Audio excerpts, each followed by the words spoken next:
and welcome to our webinar MBA Interviews, Do's and Don'ts. My name is Nelly and I'll be the moderator on behalf of My Prep team today. I'm here with Shimri Winters, who is a London Business School graduate, and he's a former member of the London Business School Interviewing Committee. Shimri is also the head of Oringo MBA Admissions Consultancy firm, and he has worked with hundreds of MBA applicants, helping them to get into their dream school. So I think we have the perfect person here today. I'm very happy to have Shimri. I hope that you enjoy this webinar. Please ask questions anytime during the session, just using the chat and the Q&A box, and we'll take time to answer at the end. Welcome, Shimri. I'm giving the word to you now. Okay, thank you, Nelly, and thanks for having me. I'm very excited to be here and excited to talk about MBA interviews. So let's start. A word about myself. My name is Shimri Winters. As Nelly said, I'm a London Business School graduate. I was on the interviewing committee for 7 years. And in the last 8 years, I've been working at Oringo MBA Admissions Consulting.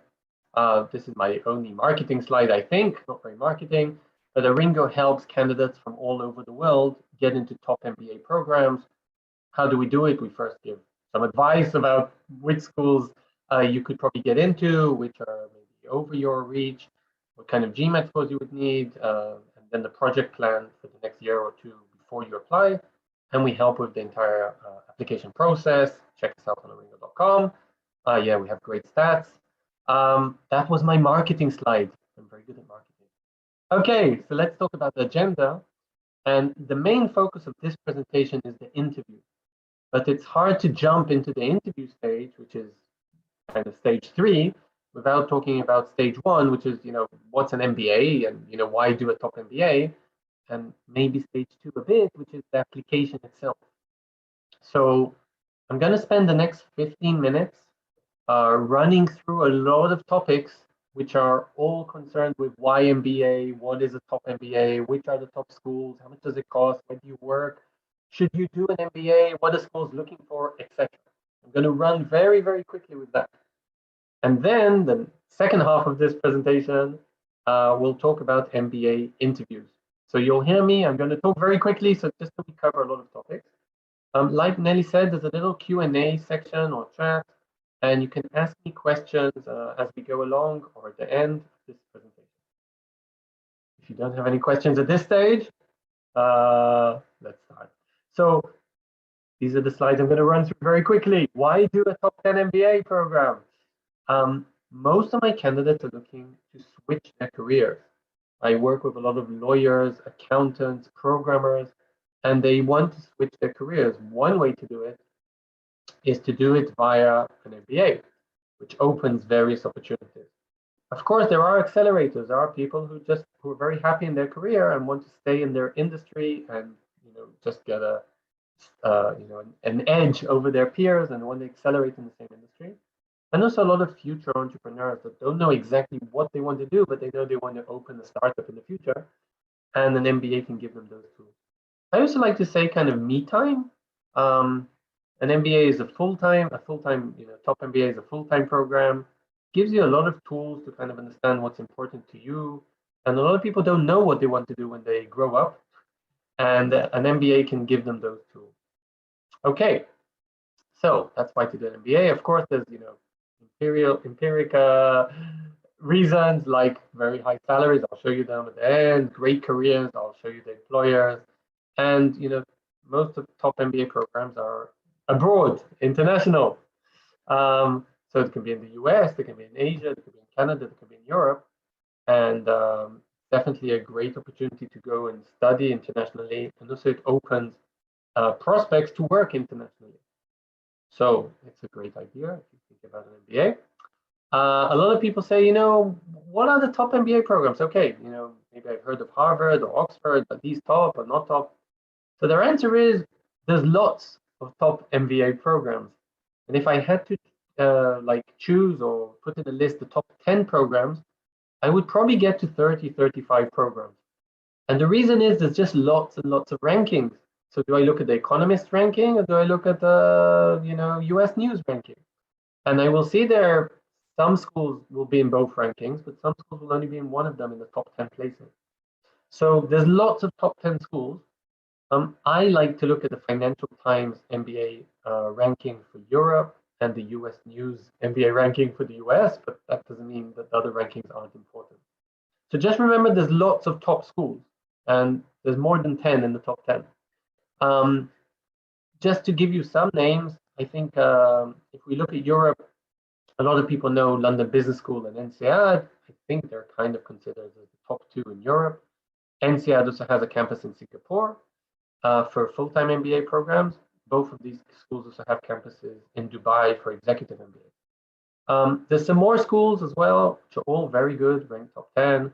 If it's HEC Paris or IES Barcelona or Oxford or Cambridge. So there's lots of good schools in Europe. In the US, there's lots and lots of good schools, and I only put here 15, but I could have put here 20. I think most of us know these brands, even a bit better than the European brands. So, and if we compare between Europe and the US, well, I think that's one factor. Most people say, I only want to go to a top school, and I've never heard of IES Barcelona. That's okay, but the employers and whoever needs to hear about IES Barcelona does. The reason that you've heard of Duke or UCLA is because these American schools are very big and famous in everything. So I know nothing about being a dentist, but I'm sure Cornell are very good at teaching medicine and being a dentist. And literature, I'm sure Columbia are good at that. So the big schools are big in everything. There's a lot of Hollywood movies where the son of the hero goes to college or something. And the European schools are very small. They usually only teach MBA programs, which is why you may have not heard of the brand, but it's very strong. Another big differentiator is the European schools are very international, where the US schools, there's a lot of Americans. Okay? And one last big differentiator between the European schools and the US schools are the length of the program, where the US schools are 2 years, usually, and the European schools are between 1 and 1.5 years. So this is something you should consider. When people ask me, okay, how do I choose where to study? Well, the first thing is location. Again, like we were talking about Europe versus US. Same thing with New York versus San Francisco. The Berkeley and NYU will probably teach very similar curriculum, but a very big difference is the location. This is outside San Francisco and this is in Manhattan. That's a big difference. So where would you like to live? Where would you like to study location-wise? Second thing is definitely school ranking. I think this is important. The third might be the cost of the program. Maybe you can get a scholarship somewhere. Maybe a certain program is cheaper, is shorter, etc. There's other considerations as well, of course, culture and recruiters, etc. But they're more specific. Again, I would probably look at location, ranking, and a bit about the cost. That's how I choose. Okay, again, I'm running in this. I'm not asking you to ask me questions because this isn't the topic. It's just giving you general information. We have about 4 or 5 more slides of general information. So how much does an MBA cost? A lot. A top MBA program can cost $60,000, $70,000 and times per year, times that took 2 because the MBAs in the US are 2 years. Add living expenses, etc. $200,000, $250,000 easily the cost of a 2-year MBA program plus expenses. A 1-year program in Europe would probably cost 100,000 euros or a bit more, including expenses, because the program is shorter. Yes, the return on investment in Europe will be much quicker because you probably start working after 1 year, not 2. There's lots of scholarships in all the programs. A lot of people tell me, okay, which program is best for scholarships? I do have my favorite, but all programs have scholarships. I think last year we had something like 16 or 17 clients who got full scholarships. Then we had quite a few clients who got $80,000 to $100,000 scholarships, and just over 50% got something. Something can be $20,000, $30,000, $40,000, $50,000. So there's lots and lots of scholarships. And again, if your consideration is a high scholarship, talk to me or an expert that can tell you which programs are suited for you with your criteria. It costs a lot of money, but you can also make a lot of money. And these are the average salaries as of 3 years ago, which were published. And these are the basic salaries without stock options, without bonuses, without raises, without special things. and there are all those other things. So the salaries are very high. The salaries in Europe are also very high. So that's a bit about how much you earn. And this is a bit about where you work. And again, there's lots and lots of this is a slide I took from London Business School. And as you can see, most of the companies here are international, but we could call them American. Okay, Google, Microsoft, Amazon. And definitely the same recruiters would come to the UK, in this case to London Business School, that would probably come to Columbia. Okay, and I think the biggest recruiter at Columbia this year was McKinsey, and again the largest recruiter at London Business School was also McKinsey, if I remember correctly. So very similar. I think the second one was Amazon. So in both schools, so again very similar recruiters, similar opportunities, and that goes back a bit to how do you decide? Mainly the location. It's not a certain place you think your career would be better. Again, we're very near to the topic of this presentation, which is the interviews. This is when you need to apply. So all the schools have or most of the schools have rounds, where usually round one, the first round would be 1 year before the studies. So studies start in September 2023. You would really want to apply in September 22, but you could also apply in round 2 or 3. My rule of thumb is just be careful from the last round. So if a school has 3 rounds, try and apply in the first or in the second if you're not ready in the first, but stay away from the third. Okay, you need to have a very good reason to apply in the last round. Some very, very few schools are still open this year. And that's it. Okay, so someone asked if I don't look, answering, if I don't look at the school ranking, why wouldn't I? What's a good criteria for the school? What's the criteria? Well, look at the other two. One is, where is the location? Do you want to live in Paris or do you want to live in Madrid? Do you want to live in LA or do you want to live in Chicago? Do you want a big town or small town? And second one is, how much does the program cost you? There's other considerations as well. Where do you want to work after the program? With a high chance that the US programs will lead to a US job. Again, it's not 100%, but 98%. And with a high chance, not a 90%, but a 50% chance, that the European MBA will lead to a European job and not a US one or Canadian. So again, this all goes back to location. Okay. 1 or 2 programs still have deadlines this year. We said that. Okay. Let's do this. I think this is 2 slides to go before the interview stuff. What are schools looking for? Again, this is a bit for advanced people on this presentation, but I will actually start with the next slide and then I'll go back to this. What do you need to apply? Well, you need your CV and you need to write essays and you need good recommendations. So that's the application itself. The prerequisites are usually a GMAT score or a GRE, which is a psychometric test, quite difficult. A TOEFL for someone who English is not their, they don't live in an English-speaking country or their degree wasn't English.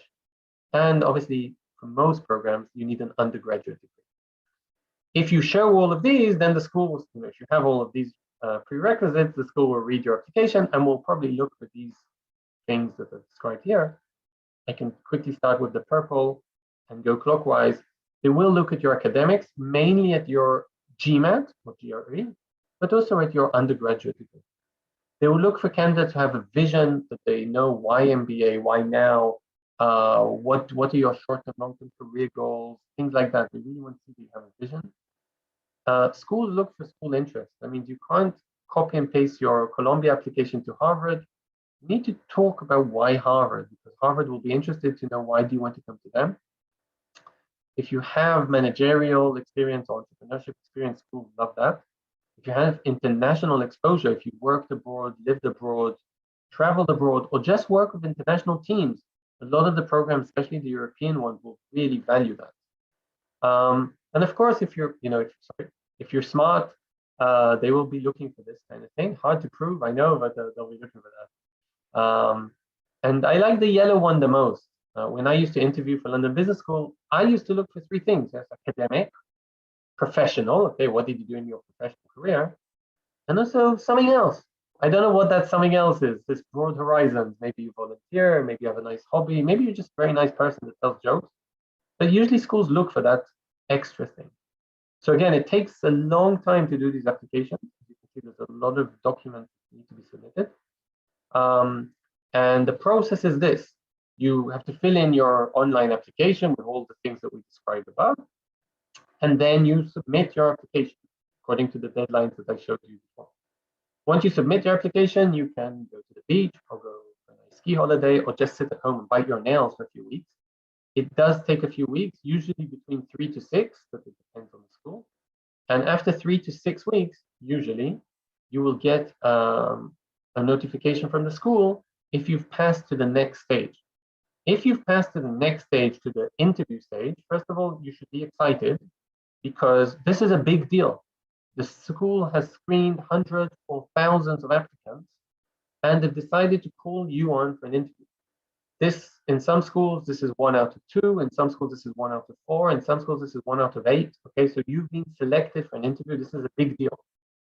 Okay, so well done to get to this stage. And that's the stage we're going to discuss.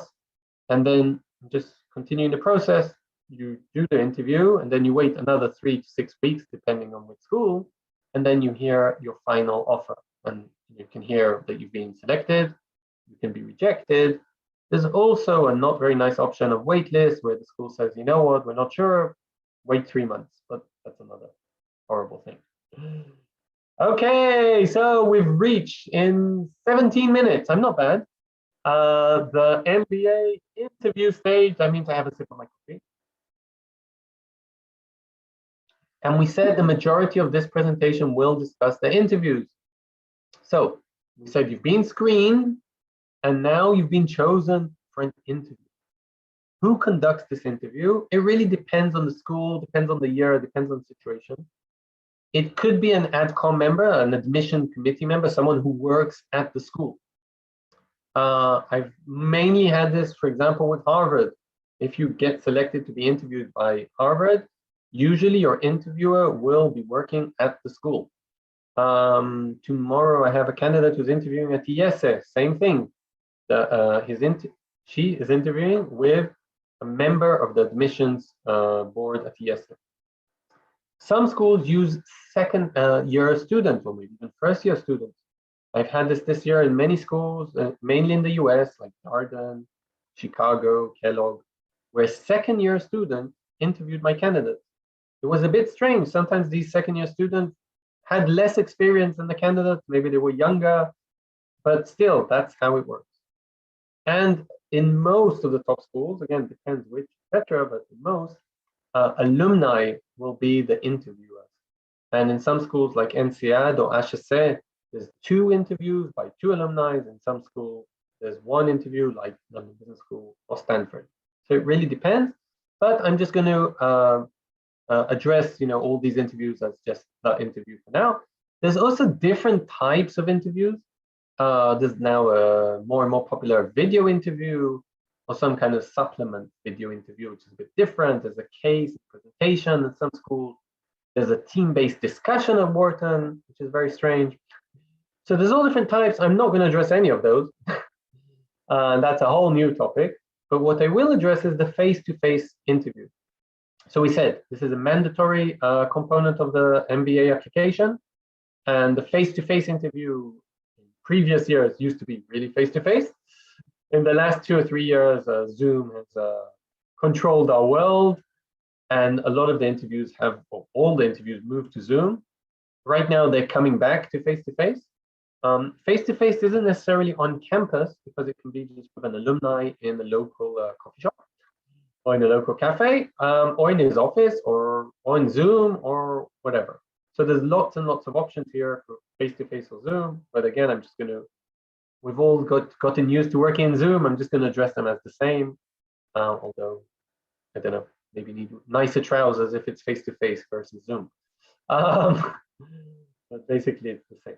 Okay, so all that was the beginning for this next few do's and don'ts for this. And remember, you can keep asking questions if you want, and I'll also answer questions at the end of this presentation. Now I'm slowing down a bit because this is the main. So you received the interview, yay! First of all, yes, you should celebrate. It's a big deal. Second of all, I know it sounds strange, read the instructions. Sometimes the instructions are you need to fill out something before the interview. Some schools, Chicago, MIT, have additional essays they want you to send. Some schools will ask you for an additional reference. Some schools will ask you to fill out something within some kind of timeline. Some schools will send you the interviewer name and tell you you need to chase him or her for the interview. You need to schedule your interview with this alumni, with this alumnus. So just read the instructions carefully. Obviously, then schedule the interview. Makes sense. Some people ask me, do I have to schedule? Does it matter what slot? Should I try and schedule it as early as possible, as late as possible? Who cares? Okay, it's all the same. I know that. I know you're under pressure. You're not sure what to do. Forget all the myths, etc. Schedule an interview for a time that works for you. Schedule the interview in a place that works for you, and you be at your best. Don't let the other things worry you too much. I know it sounds strange, but when I used to interview for London Business School, and I used to get a name of someone that I need to interview, I used to Google them, probably LinkedIn them, and just check your own online presence for 1 second in case someone checks you out on Google, and maybe delete some things or change some things or make sure they're aligned to your CV. Otherwise, that's pretty strange. It's completely okay to research your interviewer. You can go on LinkedIn and research the interviewer, can even send them a friend's request. That's absolutely fine. And start preparing for the interview. We'll talk about that. Okay, that's the next slide. So someone asked on the questions if they had to choose between a physical or online interview, what is best? Their answer is, it really depends on you. Okay, so some people have a very strong physical presence. They usually also have a very strong online presence, I have to admit. And they have a lot of confidence, and they can come into the room and dominate it, and not in a bad way, in a good way. And for the, they smile a lot, they're likable, and for them, yeah, physical is great. If someone is a bit less has a bit less confidence, maybe an online is a bit easier. Maybe you can fake it, so you make it a bit on the online a bit more. Maybe you can kind of hide some notes on your laptop. So if you're lacking a bit of confidence, maybe online is a bit better for you. But again, it's not necessarily your choice, because usually the interviews until 2 years ago, until the pandemic began, were face-to-face. There was no choice. And in the last 2 years have been online, no choice. So it's not necessarily up to you what to choose, but again, you need to decide where you think you can be stronger. Okay, let's look a bit about the questions. I'm just saying the very, very obvious things, like don't be late, close your phone. Okay, that's very obvious, but people do that. I had a very strange, something happened very strange 2 years ago. I had a client who he didn't admit to this, but he was a bit rude to the interviewer. When I say rude, it wasn't rude, but he said kind of thing like, hi, interviewer, I got your name. I need to schedule the interview with you. I'm only available next Wednesday between 12 to 3. Okay, I mean, that's not very rude, but I have to admit that I just know the interviewer, I just know the candidate, and she actually approached me and asked me, is this your candidate? Because I find that a bit offensive or rude or something like that. And obviously I didn't tell him I spoke to her, and I didn't tell her I spoke to him. But just respect the interviewer, respect their time. Don't say I'm available next Wednesday between 3 to 4. If you're away this week, or if you just need a few days to prepare, it's fine to say to the interviewer, listen, I have a huge project deliverable this week. I can make it any day, any time next week. That's fine. That's very, that's being flexible. I wrote here, truth wins. I have to admit that the interview, it's hard to bluff sometimes an interviewer. And if they find you lying, that's it. That's the end of your interview. So try and be honest. with the interviewer more than you probably were in the written application. If you have, if there is something a bit bad, if there was a gap of a few months or something like that, this is, and you're asked about it, you don't need to volunteer anything, but if you're asked, definitely just come out with the truth. There's no reason to start lying or saying something which can be discovered. Be positive, always try and have a positive message. Even if you're asked what's your biggest failure or something like that, always try and be positive. And we'll talk about that soon, but you can always say what you learned from that failure, etc. Be prepared, and we'll talk about the big 9 in the slide, and give a lot of examples. Now, I didn't write this down, but a typical length of an answer, except walk me through your resume, which is probably 3 minutes. A typical length of an answer can be 1 to 1.5 minutes. And that is long. So for example, if someone asks you, what would your boss say about you?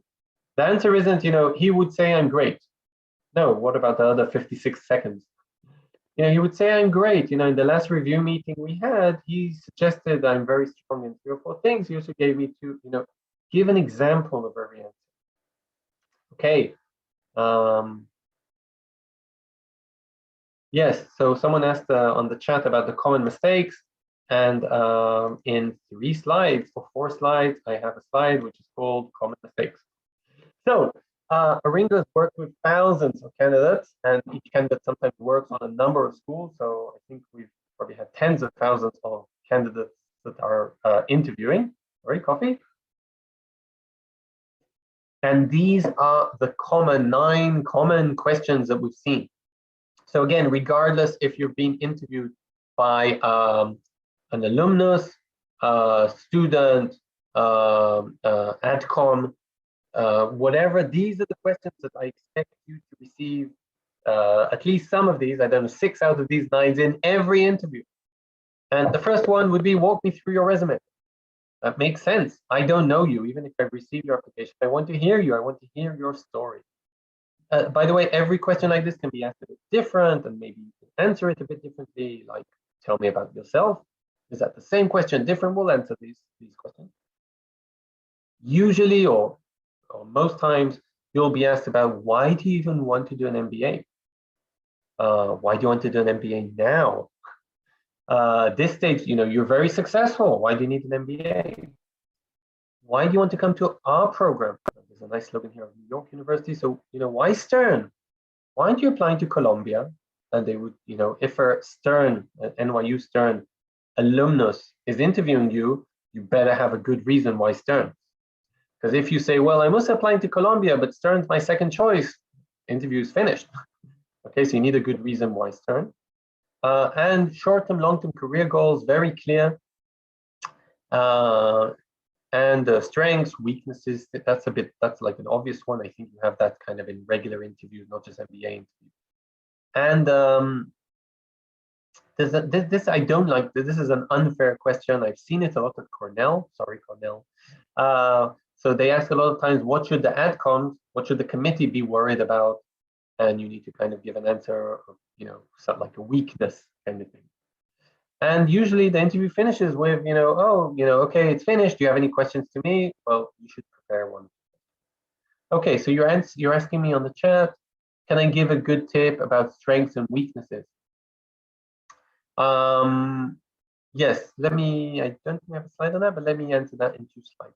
Okay, but I will answer that. Okay, so that's, like we said, the most common question is, walk me through your resume. And it's not just the most common question, it would be the most common first question. And usually, if you're not asked this question in the first 1 or 2 questions, well, you probably won't be asked this. So it's always good to rehearse your story. Go in front of the mirror, rehearse your story. Something like 3 minutes is fine. I remember once I did some prep with someone and I asked him, tell me about yourself or walk me through your CV. And he was talking for like 26 minutes. I think I stopped him. So that's way too long, obviously. But on the other hand, don't be too short with this, because this kind of lays the ground for additional and further questions and digging into your profile. There's no right or wrong rule here. I've seen it all. So I've seen chronological order, and I personally I like this order, although most of my colleagues prefer reverse chronological order. So it really doesn't matter. A chronological order would say, okay, if nothing interesting happened till 18, what could be interesting? Maybe you lived in 4 countries by the time you were 18. That's interesting. But if you weren't the world champion in chess and didn't live in more than one place, so maybe that's less important. So you can just say, okay, let me start at 18, when I graduated from high school, I had good grades, you could say that. And I decided to go to university, and I decided what I wanted to study, and it was law because I thought law would give me a good foundation for business. At university, I did 1, 2, 3, 4, volunteered, I had great grades, and I had 2 internships throughout university, which landed me a full-time position in a law firm. Then I worked in 2 law firms in the last 4 years. I was promoted twice, and my current job is senior associate in a global law firm in China, whatever. Yes, so this is my work part. On a personal perspective, I live in Beijing, and I love cooking, traveling, and squash.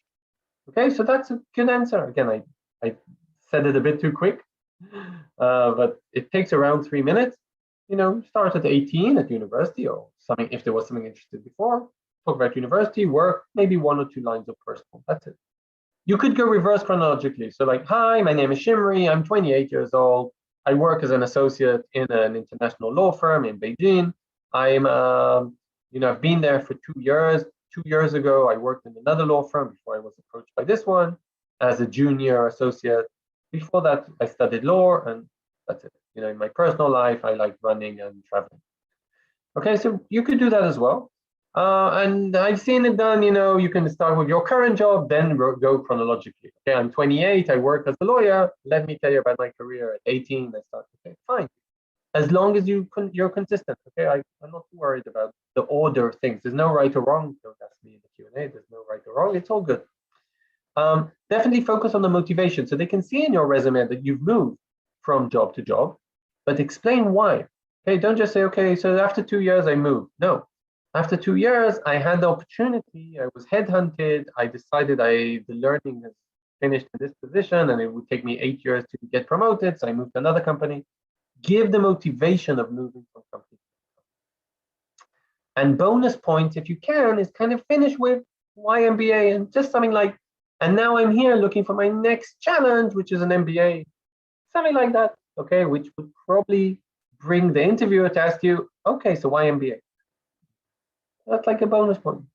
So the next question would probably be, okay, so why MBA? And here again, just think about 3, 4 reasons. And the reasons can be very general, I want to strengthen my business education foundation, something like that. And they can be very specific. I have a family business. I want to move back in 2 years. I need to gain more experience. I need to gain more knowledge. I want some international experience. You can say, I want to open my own startup. I feel like I'm missing certain things, etc. So just think of 3 or 4 reasons. It can be generic. Don't worry about that too much, as long as they make sense to your story. Remember that all the schools will look for why us, why my school. And this is very important. This, needs not just talking in front of the mirror, practicing, but this needs a bit of research. Hopefully you can speak to some students, alumni, professors, go online, see YouTubes, go on the school website, go to webinars, go to MBA fairs, speak to someone from the school and mention this when you say why MBA, why our school, why Stern? Well, I've spoken to students, I've spoken to alumni, I went on an MBA fair, I spoke to so many schools. Stern was the school that gave me the most sense that the students work in a collaborative manner, the tech is very strong there, my girlfriend wants to live in New York, and that's why Stern is my #1 choice. Okay, now girlfriend lives in New York, yeah, that's a good reason, okay? Why Stern and why not MIT? Okay, but obviously you need some more reasons why Stern. So again, culture, location, something specific about the school, things like that, that would be great. Okay, so moving on, and these stories would be kind of greatest achievement, the greatest failure. So now I'm answering your question that you asked in the chat about biggest achievement or biggest failure. How do you answer this? So my first suggestion is practice. My second suggestion is practice according to a specific structure. You can Google star answer structure, but here I'll give you my Shimri structure, which is very similar. And when I mean structure, I mean every story, failure, achievement, I'll give an example soon, has a background. Okay, the interviewer doesn't work with you. He might not know this industry. He doesn't know what you do on a day-to-day basis. Okay, so again, if you're asked what your biggest achievement is, you can't just say, well, you know, I sold to Microsoft $12 million. Is that good? Bad? It sounds good, but I don't really know. So if that's your biggest achievement, try and tell the story. Okay, instead of Shimri structure, I used to call it the Hollywood structure. Okay, make it interesting. So every story has a background. Okay, so the background was our biggest client is Amazon, but I decided we need to find more clients and I approached Microsoft. Let's make it more complicated, otherwise it's not Hollywood. The problem with Microsoft was they used to work with us a few years ago, but they hate us because something went wrong in the communication and they didn't like my predecessor, something. I don't really know, I'm making this up. So that's the complication. What did I do? Well, first of all, I decided I want to pick up these communication failures, and I approached a couple of different departments at Microsoft and introduced myself and asked them for a coffee, asked to meet them for coffee.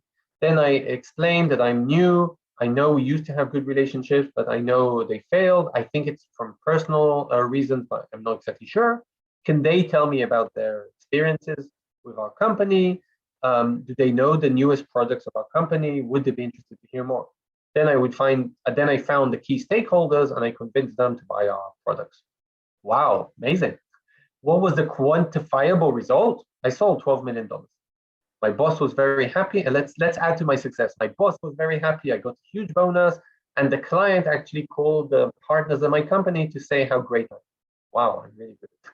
So that's a good Hollywood structure. By the way, you can use it the same for failure story.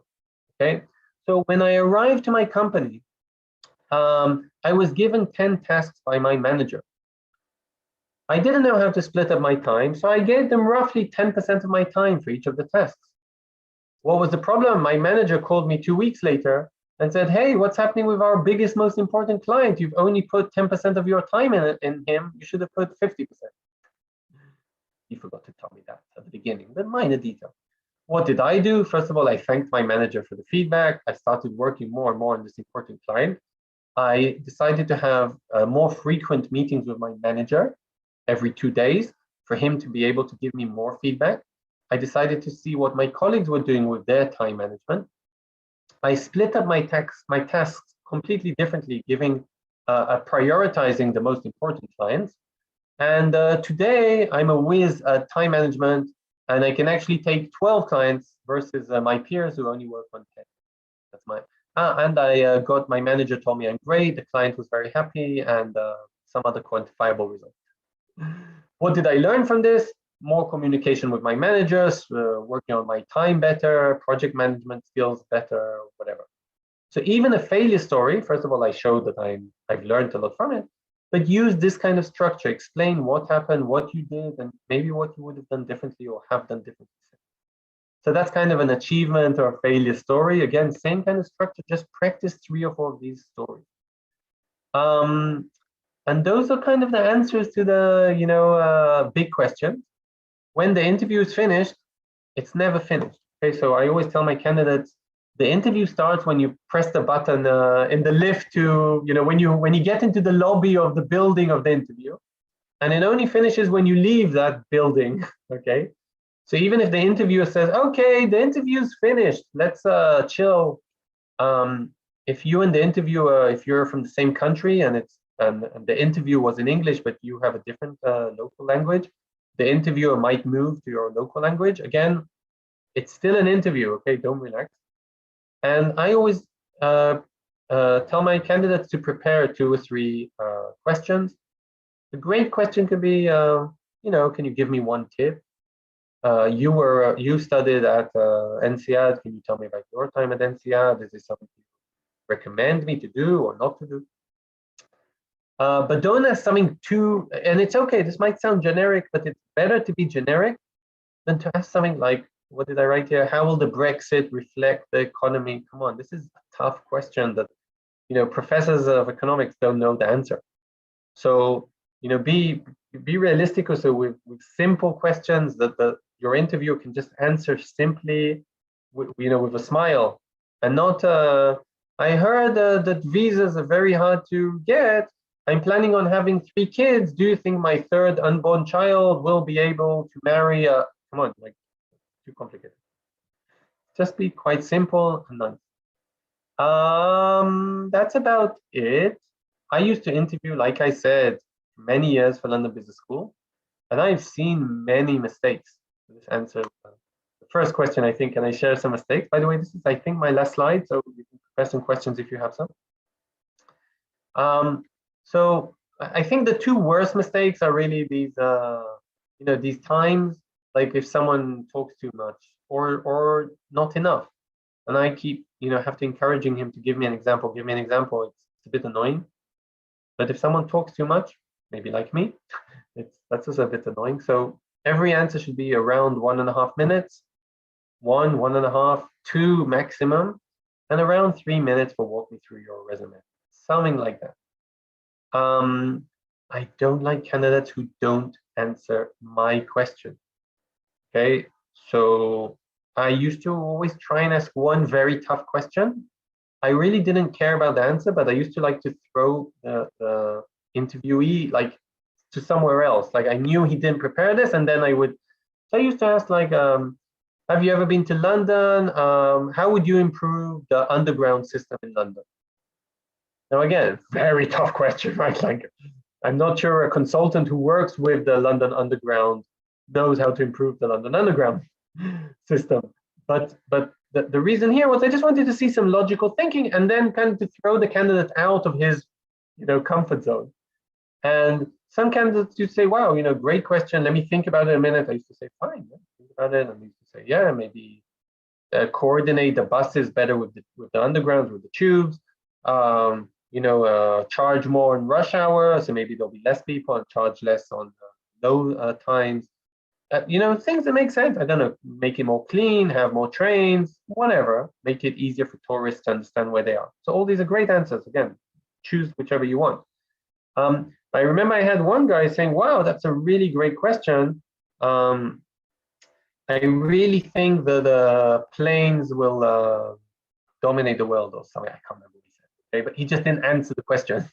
So make sure you're answering the question. If I ask you, what would your work colleagues say about you, which is another way to ask, what are your strengths? And someone answers me, oh yeah, I love my work colleagues because we play basketball together. It doesn't answer the question. Obviously, remember the things at the beginning. Don't be late, close your phone, whatever.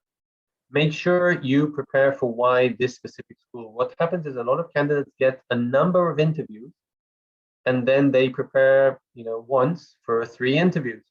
But then when they finish with Chicago and have a MIT interview, they don't have a good answer for why MIT because they forgot to prepare that. So definitely prepare why this specific school. And last but not least, again, this is very specific. A lot of people do research and then they feel they can name drop people which they think might help them for the interview. So, thanks so much, Shimri. And by the way, Michael says hi. It's a bit aggressive, okay? And I've had that a few times. And again, I didn't take points off kind of thing, but that didn't help the candidate, okay? So just be very humble.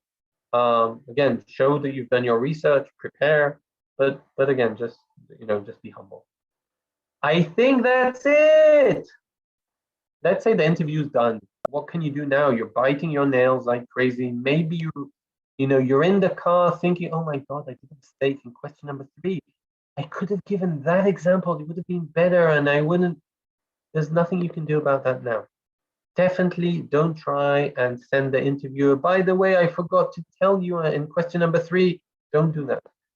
If you spoke about something very specific, restaurants in Madrid, and you now Google the restaurant, definitely you can send the interviewer, by the way, the restaurant name is McDonald's. Okay. How did you forget? But there's nothing you can do now if you did some kind of mistake, or again, to find out how it went. You can send the interviewer, a little brief message. Thank you so much for the interview. I enjoyed it. I'll share with you my results. Bye-bye. But that's it. And that's all you can do now for 3 to 6 weeks till the answers come in. When the answers come in, you can definitely reach out again to the interviewer. And now that's it. There's no pressure. There's no relationship now beyond friends. And you can say, listen, I got in, do you have any advice? Or I didn't get in. Can you give me any feedback? And now the interviewer has already filled out his report on you. You've already been dinged by the school. There's nothing for him to lose or for you to lose. He can, sometimes you can learn from it and improve something for future interviews. Again, it requires a bit of maturity, both you and the interviewer, because sometimes interviewers won't want to tell you that, they didn't think you did well.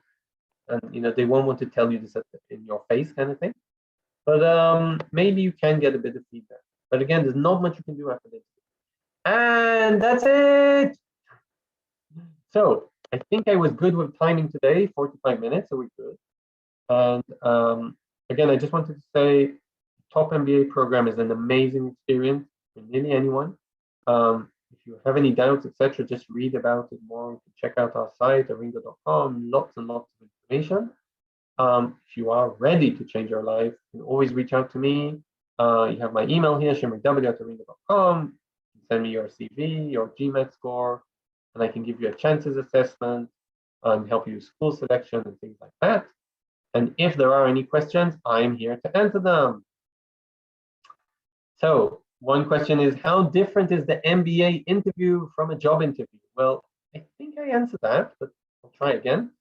I don't really know, but I know what an MBA interview looks like, and it looks like the top, 9 questions I showed before. So a job interview might have kind of a walk me through your resume thing, and maybe your achievements or weaknesses and strengths. But from there, it would probably be more technical about what did you do, and what do you do, and how is that relevant for my specific company. Again, especially the more experience and senior jobs you're going after, not like a general job at McDonald's.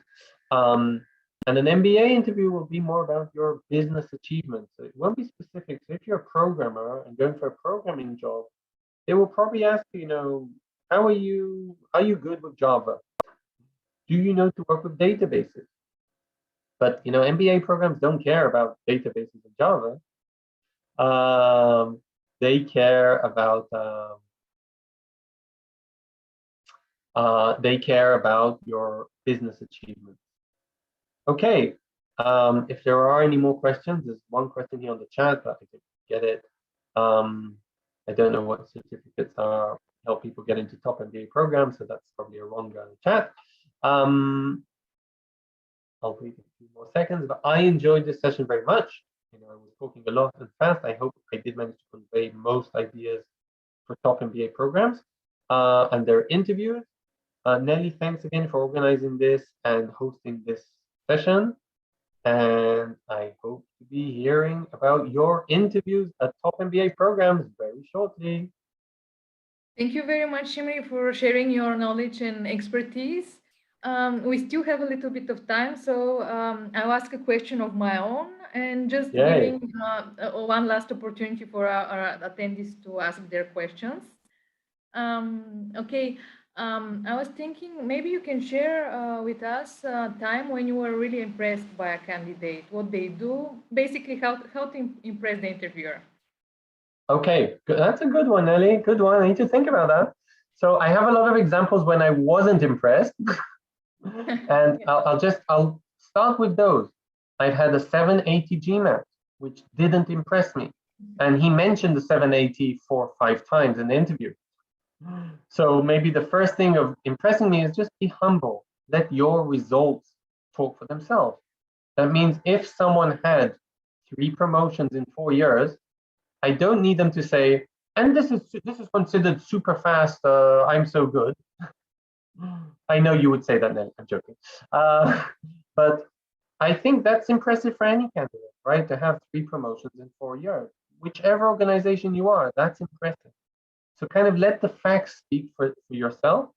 And what I would love to see in a very impressive person is that they're doing kind of a job which I would expect their manager to do. They have kind of ownership, which is more than their position. And even if their manager went on maternity leave and the manager manages 5 people, but they are doing the manager's position, or they are volunteering to do something which is bigger than their job scope. So if you're doing more than your job scope, plus you have some extracurricular, which is very interesting, or it can be volunteering, it can be running marathons, whatever. It can be breaking Guinness Book of Records, I don't know, throwing eggs at your head. I don't know what, but it's interesting. Plus at work, you're doing something which is kind of more than I would expect. Plus, if your academics are good, they don't have to be great. That's a strong applicant. Thank you very much. Yeah. Yeah. Are you going to break some Guinness Book of Records things now? I'm sorry? Maybe not. Are you going to break some Guinness Book of Records? Yeah, I'll try before applying for an MBA. Okay. Okay. Thank you very much. It was really interesting to hear about your experience. We don't have any more questions. So Okay, we had some good ones. Yeah. Any final words before saying goodbye to our attendees? Good luck. Prepare. This whole MBA application thing takes months and months. The GMAT can take 3, 4, 5, 6 months. The applications can take 3 months, and then the interviews can come very quickly. So prepare for all of these stages well in advance, and that's it. Thank you again, Shimri. Thank you very much. Thank you everyone for joining us today. We wish you best of luck in your academic journey.